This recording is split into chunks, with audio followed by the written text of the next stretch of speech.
నారాయణఖేడ్ ప్రభుత్వ ఏరియా ఆసుపత్రిలో మెరుగైన సేవలదించడం కోసం ప్రత్యేక శ్రద్ధ వహిస్తున్నట్లు సూపరింటెండెంట్ రమేష్ తెలిపారు.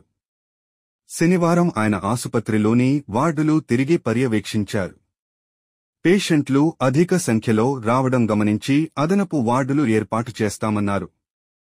మెరుగైన సేవలందించేందుకు అవసరమైన సహకారం అందిస్తామని ఎమ్మెల్యే సంజీవరెడ్డి, ఎంపీ సురేష్ షెట్కార్ తెలిపారని అన్నారు. అలాంటి వాటిని గుర్తించడానికి ప్లస్ పేషెంట్లకు మా స్టాఫ్ మధ్యలో రిలేషన్ ఎలా ఉంది అని గుర్తించడానికి, మా స్టాఫ్ కూడా రిసీవింగ్ బాగుందా లేదా అని తెలుసుకోవడానికి ఈ సీసీ కెమెరా పెట్టడం జరిగింది. సో వాటిలో భాగంగానే ఇంకా కొన్ని చోట్ల సీసీ కెమెరాలు అవసరం పడుతున్నాయి. వాటిని కూడా త్వరలోనే మా డిసిహెచ్ఎస్ గారికి ఇన్ఫర్మేషన్ ఇచ్చేసి వారి మేము ఇంకా కొన్ని సీసీ కెమెరాలు పెట్టాలని చెప్పి నిర్ణయించుకున్నాం. అట్లాగే ఈ డిసీజెస్ సీజన్ వచ్చింది కాబట్టి ఈ సీజన్లో ఆ పేషెంట్ల యొక్క ఫ్లో ఎక్కువ ఉంది. మా దగ్గర బెడ్స్ కొంచెం లేక ఒక్కొక్క మనిషి మీద ఇద్దరు రావడం అనేది జరుగుతుంది. మేము ట్రీట్మెంట్ ఇవ్వడం అనేది జరుగుతుంది. అలా జరగకుండా ఉండడానికి ఇంకొక వార్డు తయారు చేయడానికి మేము ప్రణాళిక అనేది రూపొందిస్తున్నాము. ఆల్రెడీ మేము టీఎస్ఎంఎస్ ఐటీసీ వాళ్ళకి ఇన్ఫర్మేషన్ కూడా ఇచ్చాము. అదొకటి మాకు వార్డు చేసిస్తే దాంట్లో కూడా ఇంకొక 14-15 బెడ్స్ వేయడం అనేది జరుగుతుంది. అట్లా జరిగినట్లయితే ఇంకా ట్రీట్మెంట్ అనేది మేము ఇంకా కొంచెం అప్డేటెడ్ అంటే ట్రీట్మెంట్ ఇవ్వడం అనేది జరుగుతుంది. సాధ్యమైనంత మట్టుకు మేము మా యొక్క సేవలైనటువంటి ఇంప్రూవ్ చేయడానికి ప్రయత్నిస్తామండి. దీనికి మా కలెక్టర్ గారు కానీ మా డిసిహెచ్ఎస్ గారు కానీ సపోర్ట్ చాలా ఉంది.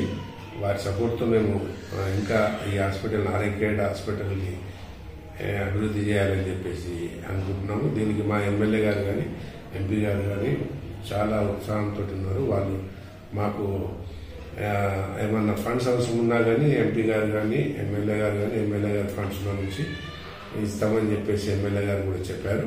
సో దాన్ని దృష్టిలో పెట్టుకుని ఈ నారాయణఖేడ్ రూరల్ ఏరియాలో ఉంది కాబట్టి, రిమోట్ ఏరియాలో మన తెలంగాణకే చిట్ట చివరి ప్లేస్లో ఉంది కాబట్టి ఇక్కడ ఉన్నటువంటి ప్రజలకి మంచి సేవలు అందించాలనేటువంటి ఉద్దేశంతో మేము ఇంకా ఇంప్రూవ్మెంట్ తీసుకురావడానికి ప్రయత్నిస్తున్నాము.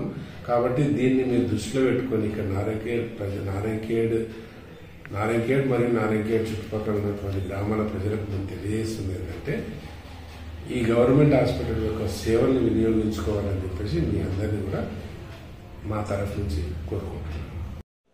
మన ఎమ్మెల్యే గారు ప్రత్యేకమైనటువంటి దృష్టి పెట్టారు ఈ హాస్పిటల్ అభివృద్ధి కోసము. ఎమ్మెల్యే గారు ఇప్పటికే అసలు ఆ క్వార్టర్స్ను కూడా రిపేర్ చేయించుకోమని ఆ ఎమ్మెల్యే గారి ఫండ్స్లో నుంచి డబ్బులు కూడా ఇస్తామని చెప్పారు. ఆ క్వార్టర్స్ కూడా ఇంకా ఇంప్రూవ్ చేసేది ఉంది. దాని గురించి ఎస్టిమేషన్ తీసుకున్న తర్వాత ఆ ఎస్టిమేషన్ ఎమ్మెల్యే గారికి ఇస్తే వారు ఫండ్స్ ఇచ్చిన తర్వాత ఆ క్వార్టర్స్ కూడా ఇంప్రూవ్ చేస్తాం. క్వార్టర్స్ ఇంప్రూవ్ అయ్యాయంటే దాంట్లో సిస్టాలు మరియు డాక్టర్స్ కూడా వచ్చే పరిస్థితి ఉంటుంది. కాబట్టి ఇక్కడే వాళ్ళు ఉండి ఇక్కడే సేవలు చేయడానికి ఇంకా మెరుగైన సేవలు చేయడానికి ఛాన్స్ ఉంటుంది. అలాగే ఎమ్మెల్యే గారు ఇంకా ల్యాబ్కి కూడా ఏమన్నా అవసరం ఉంటే కూడా అడగమని చెప్పారు. అంటే ల్యాబ్కి సెల్ కౌంటర్ ఒకటి అవసరం ఉంది. దాని గురించి ఎమ్మెల్యే గారిని అడిగినప్పుడు ఎమ్మెల్యే గారి ఫండ్స్లో నుంచి ఇస్తాను, అది ఎంత అవుతుందో ఎస్టిమేషన్ తీసుకోమని చెప్పారు. ఇలా ఎమ్మెల్యే గారు కూడా అంత ఇంట్రెస్ట్ చూపిస్తున్నారు కాబట్టి మేము కూడా వారి ఇంట్రెస్ట్ తగ్గట్టు మా సేవలు అందిస్తామని చెప్పేసి మీకు తెలియజేస్తున్నాం. అలాగే మన ఎంపీ గారు కూడా ఒక అంబులెన్స్ ఇస్తామని చెప్పారు. ఆ అంబులెన్స్ అంటే అది చాలా ఖర్చుతో కూడుకుంది కాబట్టి దాన్ని మేము పై అధికారులకు ఇన్ఫర్మేషన్ ఇచ్చి వారి ద్వారా ఆ ఎస్టిమేషన్ తీసుకొని ఆ తర్వాత ఎంపీ గారికి ఇస్తాం. అప్పుడు మనకు ఇంకో కొత్త అంబులెన్స్ కూడా వచ్చే అంటే అప్డేటెడ్ అంబులెన్స్, అడ్వాన్స్డ్ అంబులెన్స్ మనకు వస్తుంది.